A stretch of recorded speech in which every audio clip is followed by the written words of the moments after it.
اعوذ باللہ من الشیطان الرجیم بسم اللہ الرحمن الرحیم الحمدللہ رب العالمین سبحانک لا علم لنا الا ما علمتنا انک انت العلیم الحکیم صلی اللہ علی النبی الامی وآلہ وسلم۔ السلام علیکم ورحمۃ اللہ وبرکاتہ۔ جی جناب، کیا حال احوال ہیں ہم سب ساتھیوں کے؟ امید کرتی ہوں کہ ربیع الاول شریف کی برکات اور نور سے فیض یاب ہو رہے ہوں گے۔ حضور نبی کریم صلی اللہ علیہ وسلم کی تاریخ ولادت اور وفات دونوں تاریخوں کے وسیلے موجود ہیں کتابوں میں۔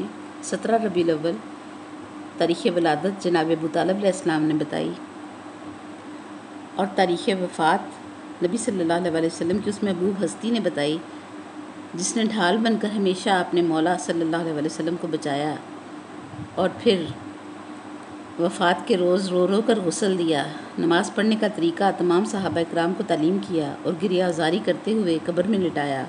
اور اس ہستی کا نام علی مولا علیہ السلام ہے کہ نبی صلی اللہ علیہ وسلم کی ولادت باسعادت کے وقت اور اس شب میں جس کی سحر میں ولادت ہوئی ہے، اس شب میں خاص واقعات دنیا میں ظاہر ہوئے۔ ہر جادوگر کا جادو باطل ہو گیا اس رات میں، اور ہر بادشاہ کا تخت صبح ہوتے ہی الٹا پڑا ہوا تھا، جیسے کسی نے الٹ دیا ہو۔ بحر صائبہ ایک دریا تھا جس کی لوگ پرستش کیا کرتے تھے، وہ راتوں رات خشک ہو گیا۔ اچانک اس کا پانی ایسے لگا جیسے کوئی چیز نگل گئی ہو۔ اور کسریٰ کا محل، جس کے کھنڈرات آج بھی باقی ہیں بغداد میں، آج بھی دیکھے جا سکتے ہیں۔ تاریخ میں لکھا ہے کہ نبی پاک صلی اللہ علیہ وسلم کی ولادت باسعادت کی شب اس کے 14 کنگرے تھے، اور 14 کے 14 گر پڑے تھے۔ خود بخود گرنا کنگروں کا اعلان کر رہا تھا کہ مت سمجھنا ایک آ رہا ہے، اللہ اکبر، یہ 14 کے 14 معصومین آ رہے ہیں۔ آپ کے اور میرے آقا مولا صلی اللہ علیہ وسلم کی آمد پر محبت کرنے والے دادا نے ان کو گود میں لیا، اور بی بی آمنہ سلام اللہ علیہ فرماتی ہیں کہ ایسا نور چمکا کہ میں نے شام کے محلات کو مکہ میں دیکھا۔ نبی پاک کے شفیق چچا ابو طالب علیہ السلام اپنے بھتیجے کو سینے سے لگاتے ہیں، مکھڑا چومتے ہیں، محبت کا اظہار کرتے ہیں۔ یاد رکھیں، میرے اور آپ کے نبی پیدا ہی نبی ہوئے، ہاں منصب رسالت 40 سال کی عمر میں ادا کرنے کا حکم ملا۔ اعلان نبوت مشیت پروردگار کے مطابق کرنا تھا۔ رسول اللہ صلی اللہ علیہ وسلم کے بارے میں جتنی روایات حدیثیں گھڑ کے بیان کی گئی ہیں، اور اسلام کی تاریخ ان روایات سے بھری پڑی ہے۔ کسی نے لکھا کہ 40 سال کی عمر میں نبی بنے، کسی نے لکھا کہ سینہ چیر کر قلب مبارک کی صفائی کی گئی، اور پھر وحی الہی کے اترنے کی کہانی کہ فرشتہ آیا، اس نے پکڑ کر دبایا، اور بار بار ایسا کر کے اقرا کہا، نعوذ باللہ۔ یہ سب گھڑی گئی حدیثیں ہیں، اور یہ سب جس نے بھی لکھی ہیں وہ ہمارے نبی صلی اللہ علیہ وسلم سے مرتبے میں کم ہے۔ کسی بھی بخاری، مسلم یا کسی بھی کتاب کا مصنف جو ہے، اس کا رتبہ ہمارے نبی پاک صلی اللہ علیہ وسلم سے کم ہے۔ ہمیں یقین کی منزل پر آنے کے لیے اپنے رسول اللہ صلی اللہ علیہ وسلم کا اعتبار کرنا ہے، غلط روایات گھڑنے والوں کا نہیں۔ سوال یہ پیدا ہوتا ہے کہ وہ 40 برس جو اعلان رسالت سے پہلے نبی پاک صلی اللہ علیہ وسلم نے گزارے، ان سالوں میں ہم اپنے رسول پاک صلی اللہ علیہ وسلم کی حیثیت متعین کریں کہ نبی صلی اللہ علیہ وسلم مومن تھے یا نعوذ باللہ کافر تھے، دین عیسیٰ علیہ السلام پر تھے یا ملت ابراہیمی علیہ السلام پر تھے، کس نبی کے ماننے والے تھے۔ اگر ابراہیم علیہ السلام کی ملت پر تھے تو ابراہیم علیہ السلام ان کے نبی ہوئے، اور یہ ان کے امتی رہے 40 سال تک۔ اور اگر دین عیسیٰ علیہ السلام پر تھے تو 40 برس عیسیٰ علیہ السلام ان کے نبی رہے، اور یہ ان کے امتی رہے۔ یاد رکھیں، سمجھنے کے لیے یہی بات کافی ہے کہ ان گھڑی ہوئی حدیثوں کو سمجھ لیں کہ یہ غلط ہیں۔ 40 برس کی عمر پختگی کی عمر ہے۔ سرور کائنات کا بچپن، کم سنی، نوجوانی اور جوانی کیسے گزری، یہ وارثان قرآن نے بتایا کہ ہمارے آقا مولا صلی اللہ علیہ وسلم وقت ولادت عہدہ نبوت پر فائز تھے، اور پھر قرآن بھی اعلان کرتا ہے کہ یا ایھا النبی انا ارسلناک شاہدا ومبشرا ونذیرا وداعیا الی اللہ باذنہ وسراجا منیرا، اللہ اکبر۔ رب نے بتایا ہی یہ یا ایھا النبی کہ تیرا عہدہ نبوت سب سے پہلے ہے، اللہ اکبر۔ اور وارثان قرآن بھی بتاتے ہیں کہ وقت ولادت نبی کریم صلی اللہ علیہ وسلم عہد نبوت پر فائز تھے، مرسل اعظم تھے، رحمت للعالمین تھے۔ ہاں اعلان بعد میں ہوا۔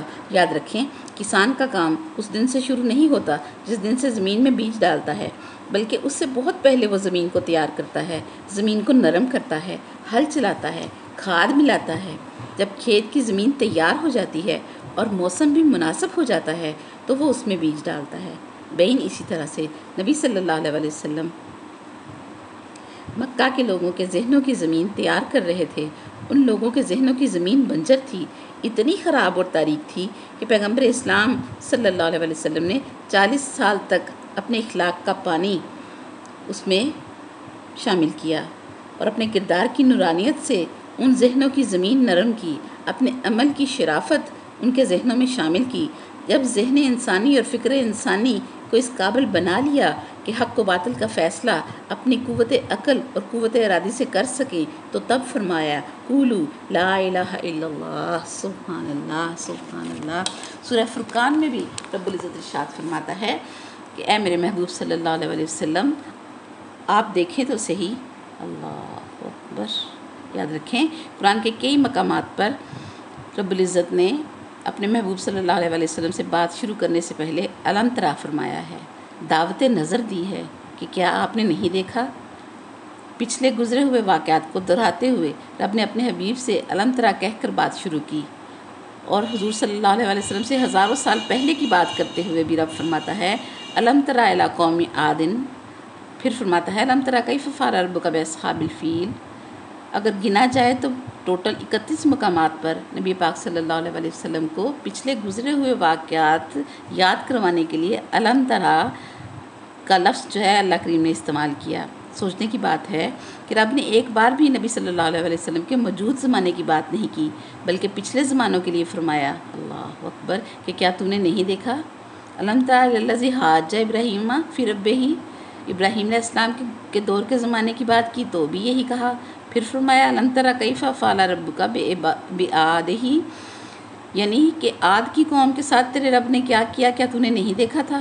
یعنی جب جب بھی ہم الم تری پڑھیں تو ہمیں یہ معرفت ہونی چاہیے کہ الم تری نبی صلی اللہ علیہ وسلم کے مشاہدے کی بات ہے، اور کہیں کائنات کی تخلیق کی طرف اشارہ کرتے ہوئے رب ارشاد فرماتا ہے کہ اے میرے محبوب الم تری کیا تو نے نہیں دیکھا ان اللہ یسجد لہ من فی السماوات و من فی الارض والشمس والقمر والنجوم والجبال والشجر والدواب وکثیر من الناس۔ سبحان اللہ۔ یہ سب آیات ہمارے رسول اکرم صلی اللہ علیہ وسلم کی بینائی اور بصارت پر دلیل ہیں، اور مخلوقات پر شاہد اور گواہ ہونے پر بھی دلیل ہیں۔ اس آیت میں ہم کو اللہ کریم دعوت فکر دے رہا ہے اور اپنے محبوب صلی اللہ علیہ وسلم کو دعوت نظر دے رہا ہے، اور فرما رہا ہے الم تری الی ربک کیف مد الظل ولو شاء لجعلہ ساکنا ثم جعلنا الشمس علیہ دلیلا۔ سبحان اللہ۔ رب ارشاد فرماتا ہے اے میرے محبوب صلی اللہ علیہ وسلم آپ نے اپنے رب کو نہیں دیکھا کہ میں نے سائے کو کیسے پھیلایا ہے۔ ولو شاء لجعلہ ساکنا، اور اگر میں چاہوں تو اس سائے کو ساکن کر دوں۔ ثم جعلنا الشمس علیہ دلیلا، اللہ اکبر۔ پھر رب فرماتا ہے ہم نے سورج کو اس سائے پر دلیل بنایا ہے۔ قرآن اللہ کریم نے تفکر کے لیے نازل کیا ہے۔ تلاوت قرآن کا الگ ثواب ہے، لیکن تفکر قرآن سے ہدایت لینا ہمارا کام ہے کہ ہمیں اسی بات کا حکم بھی دیا گیا ہے۔ رب نے فرمایا ہے اس آیت میں کہ میں نے کیف مد الظل، کیسے ایک سائے کو پھیلایا ہے، ہر شے کا سایہ نہیں بلکہ ایک سایہ پھیلایا فرمایا گیا ہے۔ غور کریں رب نے الم تری الی اللہ بھی نہیں فرمایا اور نہ ہی الم تری الی الرب بھی فرمایا، بلکہ فرما رہا ہے الم تری الی ربک، کیا تو نے اپنے رب کی طرف نہیں دیکھا کہ کیسے میں نے کیف مد الظل، کیسے میں نے ایک سائے کو پھیلایا۔ اب طے ہو گیا کہ جہاں تک محمد رسول اللہ صلی اللہ علیہ وسلم کے رب کی حد ہے وہاں تک اللہ کریم نے یہ سایہ پھیلایا ہے، اور اللہ کریم کی حد رب العالمین ہے، اور ماننا پڑے گا کہ جس سائے کی وہ بات کر رہا ہے وہ بھی عالمین پر پھیلا ہوا ہے۔ اور قرآن پڑھتے پڑھتے رب نے بتا دیا کہ وما ارسلناک الا رحمۃ للعالمین، وہ عالمین کا رب ہے تو میرے اور آپ کے آقا مولا عالمین کی رحمت ہیں۔ رحمت کہتے ہی اسے ہیں جو سر پر سایہ کرے۔ معلوم ہوا وہ سایہ جو عالمین پر رب نے پھیلایا ہے وہ مخلوقات کا سایہ نہیں ہے، وہ سایہ محمد مصطفیٰ کریم صلی اللہ علیہ وسلم کا ہے، اور یہ سایہ وہ ہے جو پھیل چکا ہے، اور رب نے نسبت اس سائے کی اپنی طرف دی ہے کہ تو نے اپنے رب کو نہیں دیکھا کہ میں نے ایک سایہ کیسے پھیلایا؟ اسی لیے تو میرے نبی صلی اللہ علیہ وسلم کا سایہ نہ تھا۔ سورہ دہر میں رب جنت کی بات کرتے ہوئے ارشاد فرماتا ہے لا یرون فیہا شمسن ولا زمہریرا، اللہ اکبر، جنت میں سورج طلوع نہ ہوگا، سایہ سورج کی وجہ سے ہوتا ہے۔ اور دوسری طرف سورہ واقعہ میں رب فرماتا ہے وَأَصْحَابُ الْيَمِينِ وَأَصْحَابُ الْيَمِينِ فِي سِدْرٍ مَخْضُودٍ وَطَلْحٍ مَنْضُودٍ وَظِلٍّ مَمْدُودٍ، سبحان اللہ۔ رب فرماتا ہے یمین والے لوگ جو ہیں وہ کیا شان والے ہیں۔ اب یہاں تھوڑی دیر کے لیے رکیں۔ ہر ایک مترجم نے، قرآن کے ترجمہ کرنے والے نے یہی ترجمہ لکھا یمین کا، اصحاب الیمین کا، کہ دائیں ہاتھ والے۔ کیا دائیں ہاتھ والوں کا بایاں ہاتھ نہ ہوگا؟ دونوں ہاتھ ہوں گے، تو رب العالمین نے یمین والے کیوں فرمایا ہے؟ اللہ اکبر۔ یاد رکھیں جنت مزدوروں کی جگہ نہیں ہے۔ آئیں سمجھتے ہیں کہ یمین والے لوگ کیسے کہا گیا ہے۔ قرآن کے حروف کے عدد کے حساب سے بھی ترجمہ ہوتا ہے، جسے علم الاعداد کہا جاتا ہے، اور اس علم الاعداد کی روح سے یہ کے عدد 10 ہیں، نون کے عدد 40 ہیں، اور پھر اگلے یہ کے عدد 10 ہیں، اور پھر اگلے آخر والے نون کے عدد 50 ہیں۔ جب سب کو مل کر جمع کیا تو 110 ہوئے، اور پورے قرآن پاک میں اللہ کے نام علی کے 110 اعداد ہیں۔ کسی اور حرف کے یا کسی اور لفظ کے یا کسی اور نام کے 110 اعداد نہیں بنتے ہیں۔ اب سمجھ لیں، جہاں بھی رب العالمین اصحاب الیمین فرما رہا ہے، سمجھ جانا رب علی والوں کی بات کر رہا ہے۔ سبحان اللہ، علی والے کتنے بہترین لوگ ہیں، اللہ اکبر۔ اصحاب الیمین ما اصحاب الیمین، ان کو اللہ بہترین کہہ رہا ہے۔ ملا ان کی حقیقت کو کیسے پہنچ سکتا ہے جن کو اللہ بہترین کہہ رہا ہے؟ اور رب کہتا ہے یہ علی والے کس جنت میں ہوں گے؟ فی سدر مخدود، بیریوں کے نیچے ہوں گے جن بیریوں میں کانٹے نہ ہوں گے۔ پھر فرماتا ہے وطلح مندود، اور کیلے ہوں گے تہ بتائے، اور پھر فرماتا ہے وظل ممدود، اور سائے پھیلے ہوئے ہوں گے۔ اب جنت تو نور ہے، مگر نور میں بھی رب سائے بتا رہا ہے، سورج کے نہ ہوتے ہوئے بھی سایہ بیان ہو رہا ہے۔ اور یاد رکھیں جب سورج عین سر پر آ جائے تو سایہ نہیں بنتا۔ آپ خود بھی اس بات کا تجربہ کر کے دیکھ سکتے ہیں، چونکہ اس وقت وہ عالمین کے وسط پر ہوتا ہے، اس لیے کسی کا بھی سایہ نہیں بنتا۔ اور علماء اکرام نے لکھا کہ حسنین کریمین کے نانا محمد رسول اللہ صلی اللہ علیہ وسلم کونین کے دل میں رہتے ہیں، اس لیے ان کا سایہ نہیں ہے، سبحان اللہ۔ اور علامہ زرقانی رحمۃ اللہ علیہ لکھتے ہیں کہ محمد مصطفیٰ صلی اللہ علیہ وسلم عالمین پر اللہ کا سایہ ہیں، اس لیے سائے کا سایہ نہیں ہوتا۔ لیکن یاد رکھیں حقیقت اس سے بھی اوپر ہے، اللہ اکبر۔ سایہ جسم کا ہوتا ہے، بدن کا ہوتا ہے، جس کے اندر نفس ہوگا اس کا سایہ ہوگا۔ اور جیسا کہ آپ سب جانتے ہیں کہ آپ کے اور میرے آقا و مولا صلی اللہ علیہ وسلم نفس سے پاک ہیں، اپنی خواہش سے پاک ہیں۔ میرے نبی میں نہ اپنی طبیعت ہے، نہ اپنا عنصر، نہ مادہ، نہ جوہر، نہ مثال، کچھ بھی نہیں، لیکن میرا نبی ہے۔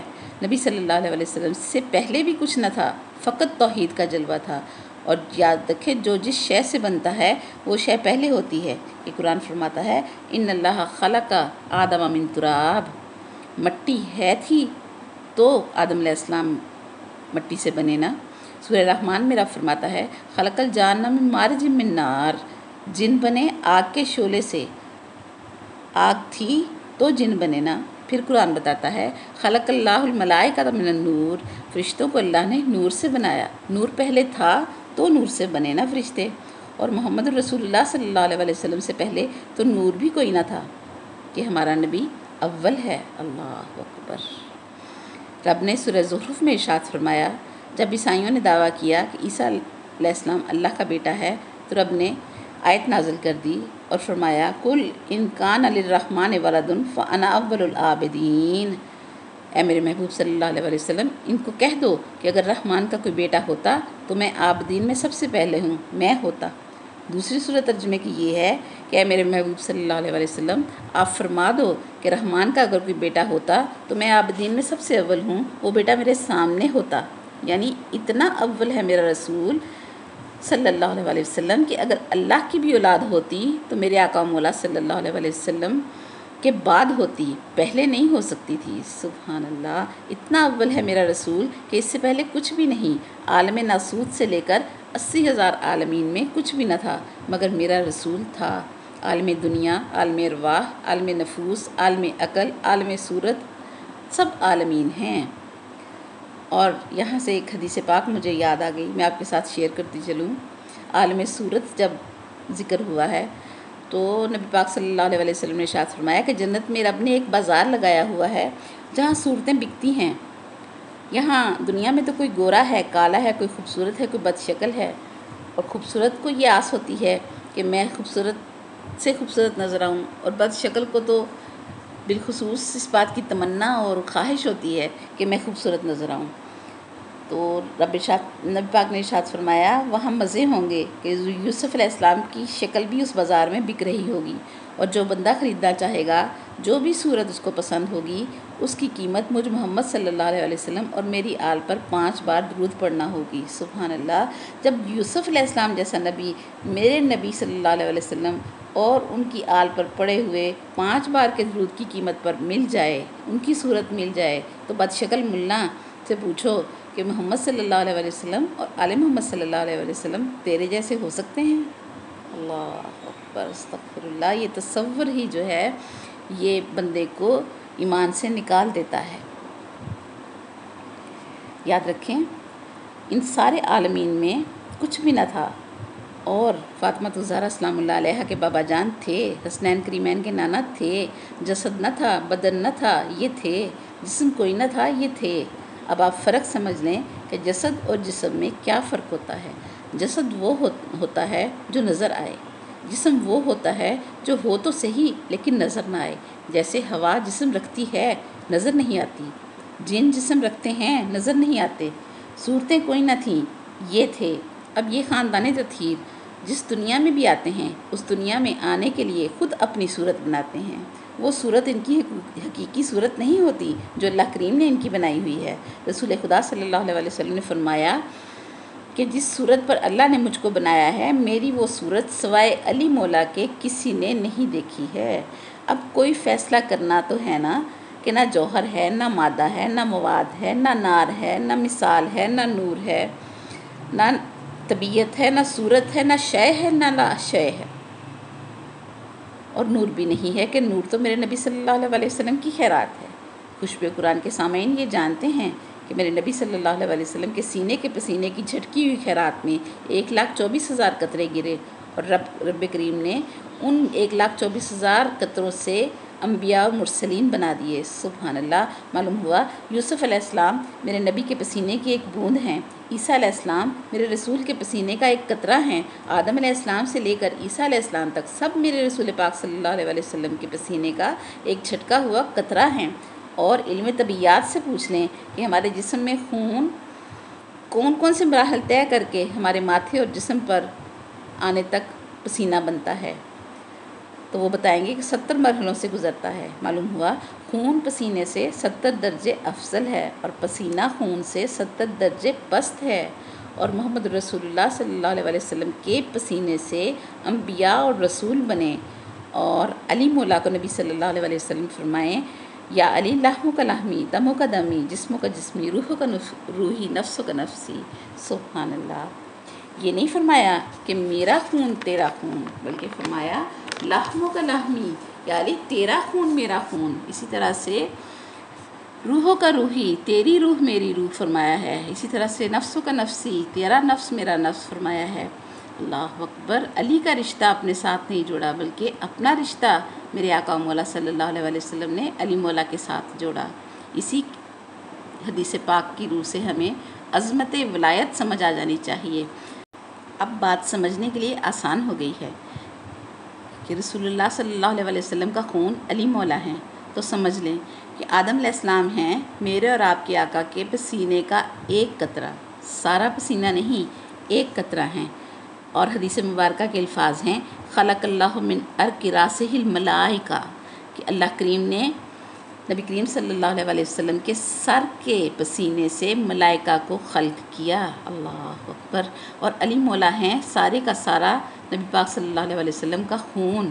آدم علیہ السلام کو فرشتوں نے سجدہ کیا، اور فرشتے نوری ہیں۔ خود آدم علیہ السلام مٹی سے بنے اور نوری ان کو سجدہ کر رہے ہیں۔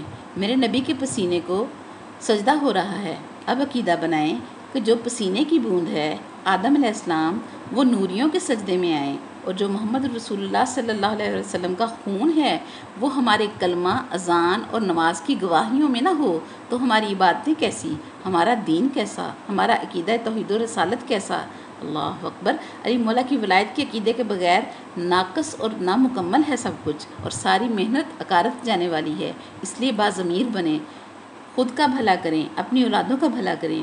جسے توحید و رسالت نے منوایا ہے اسے مان لیں، ملا کے پیچھے لگ کر اپنی دنیاوی زندگی اور قبر اور برزخ اور حشر برباد نہ کریں۔ اسی لیے تو نبی کریم صلی اللہ علیہ وسلم کا ارشاد علی شان ہمیں ملتا ہے کہ حب علی عبادہ، سبحان اللہ، کہ علی کی محبت دل میں رکھنا عبادت ہے۔ نماز 5 وقت پڑھتا ہے دن میں انسان، روزہ جو ہے وہ سال میں 1 مہینہ رکھتا ہے، حج زندگی میں 1 بار کرتا ہے، اللہ اکبر۔ زکوٰۃ بھی اسی طرح سے سال بعد جو ہے نصاب کے مطابق ادا کرتا ہے۔ اسی طرح سے باقی بھی نفلی اور فرضی عبادات جس طرح سے بھی ہیں وہ ساری اپنی اپنے وقتوں پر ہیں، لیکن حب علی جو ہے وہ ماں کی گود سے واجب ہو جاتی ہے۔ علی علیہ السلام کی محبت جو ہے وہ ماں کی گود سے واجب ہے۔ اس لیے ہمیں اپنے بچوں کو بھی، اپنی اولادوں کو بھی، بالخصوص اپنی بیٹیوں کو عقیدہ ولایت جو ہے وہ منتقل کرنا ہے، تاکہ وہ آگے اپنی نسلوں کو یا علی کرنا سکھا سکیں۔ یاد رکھیں ان سے پہلے کوئی نہیں تھا، کچھ نہ تھا، فرشتے بھی ان کے پسینے سے بنے۔ کسی مسلک کا مولوی یہ نہیں کہتا کہ جبریل امین خاکی ہے، میکائیل میرے جیسا ہے اور اسرافیل بشر ہے۔ ان سب کو تو سب مسلک نور مانتے ہیں، جو کہ میرے نبی صلی اللہ علیہ وسلم کے سر کے پسینے سے بنے ہیں۔ کتنی بڑی نمک حرامی ہے کہ جو رسول اللہ صلی اللہ علیہ وسلم کا پسینہ ہے اس کو نور مان لیتا ہے مولوی، اور اس پسینے کے مالک کو اپنے جیسا کہتا ہے۔ نعوذ باللہ، استغفر اللہ۔ اپنی اوقات تو دیکھیں کہ محمد رسول اللہ صلی اللہ علیہ وسلم سے پہلے اگر کوئی ملے گا تو اللہ کریم ملے گا، بس اللہ کریم ہے میرے آقا اور ان کی آل سے پہلے۔ اس لیے اس خاندان طہیر کے فضائل کو تسلیم کر کے زندگی گزاریں، ان پر شک نہ کریں، ان کے بارے میں جو سنیں حق مان کر تسلیم کر لیں، ان کے فضائل پر بالیقین ہو کر صبح سے شام کریں، تاکہ زندگی بھی آسان ہو اور ایک سہارا ہر دم آپ کی ہر مشکل میں مشکل کشائی کرتا رہے۔ یہی یقین کی معراج ہے۔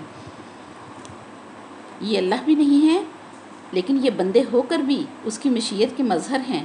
اگر اللہ مشرق کو مغرب کر دے، شمال کو جنوب کرے، مرد کو عورت کرے، عورت کو مرد کرے، فطرت کو جبلت کرے، شے کو لا شے کر دے، تو یہ اللہ کا کمال ہے کہ وہ اللہ جو ہے جو چاہے کر سکتا ہے، علی کل شیء قدیر کی ذات ہے۔ اور کمال تو یہ محمد رسول اللہ صلی اللہ علیہ وسلم اور ان کی آل پاک کا ہے نا، کہ وہ اللہ بھی نہیں ہیں اور کام سارے کے سارے اللہ والے کرتے ہیں۔ سبحان اللہ۔ قرآن میں بھی کئی آیات گواہ ہیں جہاں اللہ کریم نے ان کے کرنے کو اپنا کرنا کہا ہے۔ اب سمجھ لیں ان سے پہلے ہے بس اللہ، ان کو اللہ نہ ماننا ہے، نہ پکارنا ہے، اور نہ ہی ان کو اللہ سوچنا ہے، لعنت کے حقدار ہو جاؤ گے۔ اور دوسری طرف جو ان کو اپنے جیسا سمجھتا ہے وہ بھی لعنت الہی کا حقدار ہو جاتا ہے۔ یاد رکھیں نہ ان کو اللہ سمجھنا ہے اور نہ ہی ان کو اپنے جیسا سمجھنا ہے، کہ ان سے پہلے فقط اللہ ہے۔ اسی لیے نبی پاک صلی اللہ علیہ وسلم کا فرمان علی شان ہے، انا من اللہ و کل من، میں اللہ میں سے ہوں اور باقی ہر شے مجھ میں سے ہے۔ اللہ کریم بدن نہ رکھے، جسم نہ رکھے، اور یہ اللہ کریم سے صادر ہوئے ہیں۔ جیسے پھول خوشبو خلق نہیں کرتا، خوشبو پھول سے صادر ہوتی ہے، پھول کو چیر کر نہیں نکلتی، بس صادر ہوتی ہے اور ہم سونگھ لیتے ہیں۔ پانی کی ٹھنڈک پانی خلق نہیں کرتا، ٹھنڈک پانی سے صادر ہوتی ہے۔ اسی طرح سے کبریائی سے یہ خاندان تطہیر صادر ہوئے۔ یہی وجہ ہے کہ یہ جس عالم میں ہوتے ہیں وہاں اس عالم والی اپنی تصویر بنا لیتے ہیں، کہ جس مخلوق میں جاتے ہیں وہ سمجھتی ہے یہ ہمارے جیسے ہیں، حتیٰ کہ کعبہ قوسین پر چلے جائیں تو وہ بے بدن کہتا ہے کہ یہ میرے جیسے ہیں۔ سبحان اللہ، اللہ اکبر، کہ ہیں ہی اس کی ذات کا مظہر۔ سورہ اعراف میں رب نے کھول کر بیان کیا، اپنے محبوب پاک صلی اللہ علیہ وسلم سے فرمایا وَتَرَاهُمْ يَنْظُرُونَ إِلَيْكَ وَهُمْ لَا يُبْصِرُونَ۔ سبحان اللہ، رب فرماتا ہے کہ جو تیری محفل میں تیرے صحابی بیٹھے ہیں نا، اے میرے رسول صلی اللہ علیہ وسلم، یہ آنکھیں آپ کی طرف ان کی دیکھ رہی ہیں، لیکن یہ آپ کو نہیں دیکھ سکتے۔ خود سوچیں، جو محفل میں بیٹھے ہیں ان پر قرآن نص لگا رہا ہے نہ دیکھنے کی کہ جس عالم میں یہ جاتے ہیں اسی عالم کی تصویر خود اپنی بنا لیتے ہیں۔ سورہ کہف میں رب نے فرمایا فَمَنْ كَانَ يَرْجُو لِقَاءَ رَبِّهِ فَلْيَعْمَلْ عَمَلًا صَالِحًا وَلَا يُشْرِكْ بِعِبَادَاتِ رَبِّهِ أَحَدًا۔ سبحان اللہ۔ رب نے جس نے رب سے ملاقات کرنی ہو، جو رب سے ملنا چاہتا ہے وہ صالح عمل کرے اور اپنے رب کی عبادت میں شرک نہ کرے۔ سبحان اللہ۔ آیت کی گہرائی کو سمجھیں کہ رب کہتا ہے فمن کان یرجو لقاء ربہ، جو اپنے رب سے ملاقات کا امیدوار ہے۔